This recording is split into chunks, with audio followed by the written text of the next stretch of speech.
Hey everyone, Sam at Wyvern Kodiak, and I have with me the Kizer Renaissance. This is a Caleb Waldman design out of Vancouver, Canada.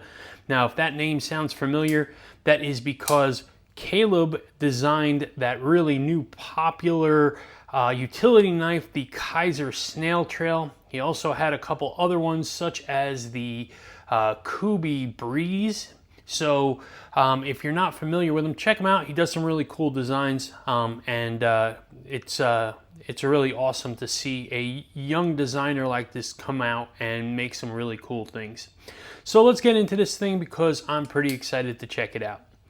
So first off, you've got this really nice black micarta on here, and it's smooth. It's not that furry kind. I'm not really a big fan of the fuzzy micarta. This is a really smoothed out one, so really nice.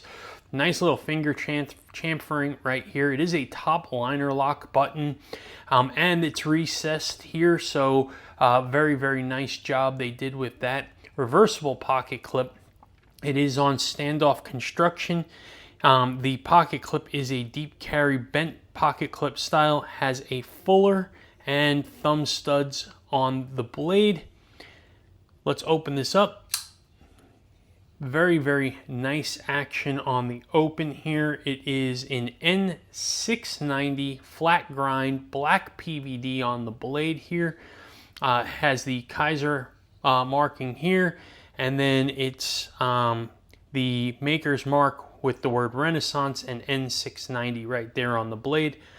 So very nice looking here, though they are branding on the grind again, which you know is not my favorite, but the knife is under $70, so I let some things go when things are more budget friendly. If this was a $300 knife, I probably would not be thrilled with that, but I'm okay with it at 70 bucks.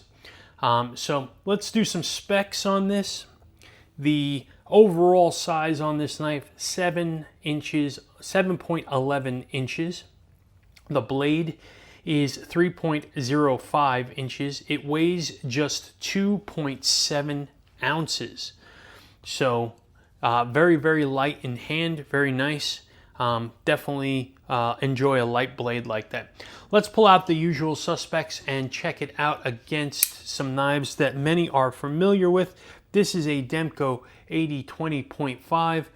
This is a Demko Shark Cub, and you can see that it is right in between them on the sizes there. So we will switch to a Benchmade bug out, and then we are going to look at a Kizer Drop Bear, and you can see that is right in between those as well, though it is very close to the bug out size, probably less than 1/4 of an inch or so difference in that. So getting very close to a bug out size knife there.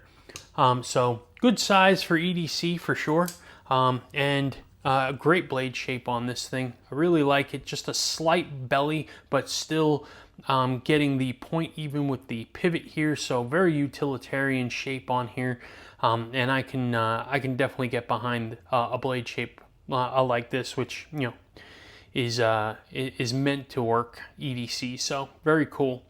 All right, let's talk about ergos. Ergos in hand, 4-finger grip. I am white knuckling and I am completely comfortable. Very nice.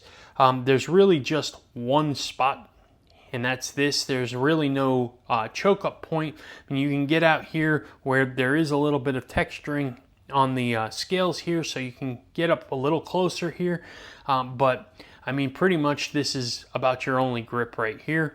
The thumb lands right here on your jimping, which is very nice. You can get out here for some utility cuts. You can do a pinch grip, which is really nice because you land your fingers in the fuller with the bottom part of your fingers actually resting into the thumb studs here, so it gives you a really nice grip point here.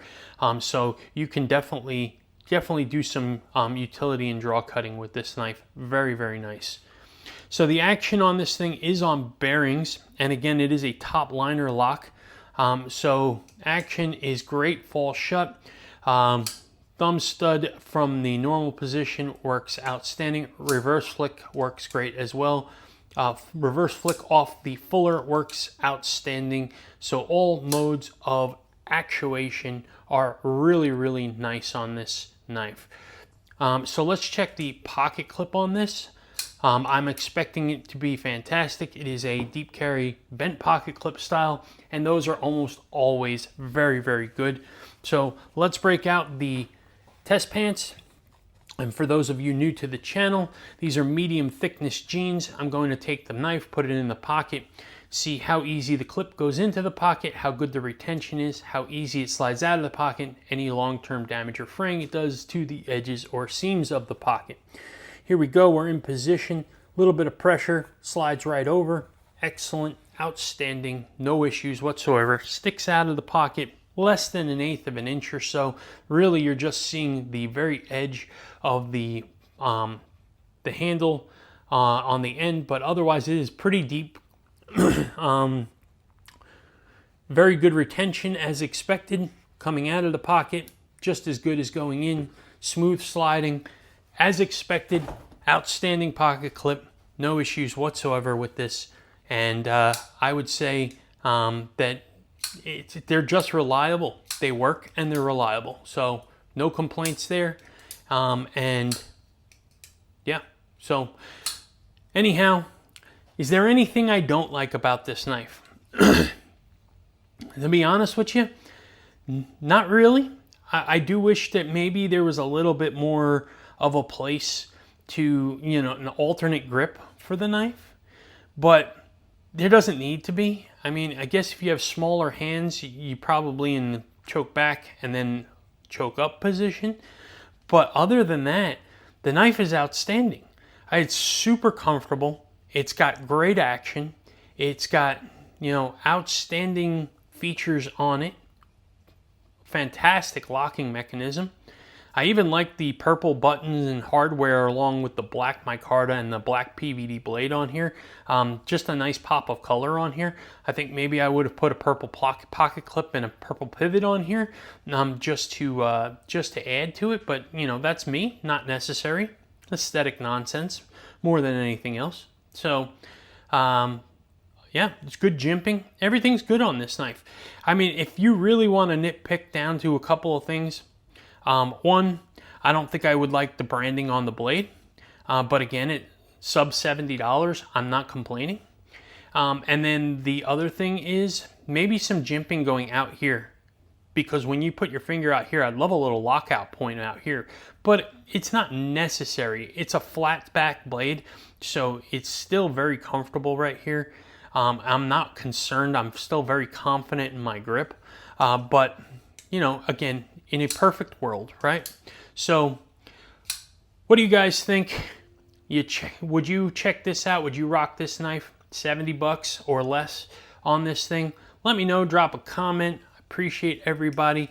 And if you are interested in this Kizer or any other Kizer knives, check the description for our affiliate link.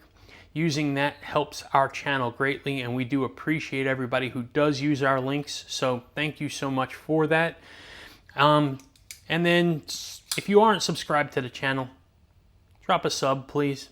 We really appreciate everybody's support and how we've grown as a channel, and we couldn't do it without you all. So appreciate the subs when you're willing to do that.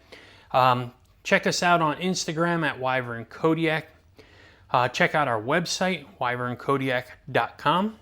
Join the newsletter, stay informed all things Wyvern Kodiak, including our pre-order for our first knife release, the Gracchus, which should be happening very soon. Stay tuned. You may want to join our live on Wednesdays because we make the announcements on there. So you might be hearing some pretty important information coming up. And then, speaking of lives, Wednesday nights, 9 p.m. Eastern time, come join us live in the Dragon's Lair. It's a YouTube live show. We have a lot of fun, and we love to hang out with our community. So please come hang out with us. We appreciate everybody's time. I hope you enjoyed this video, and you all have a fantastic day.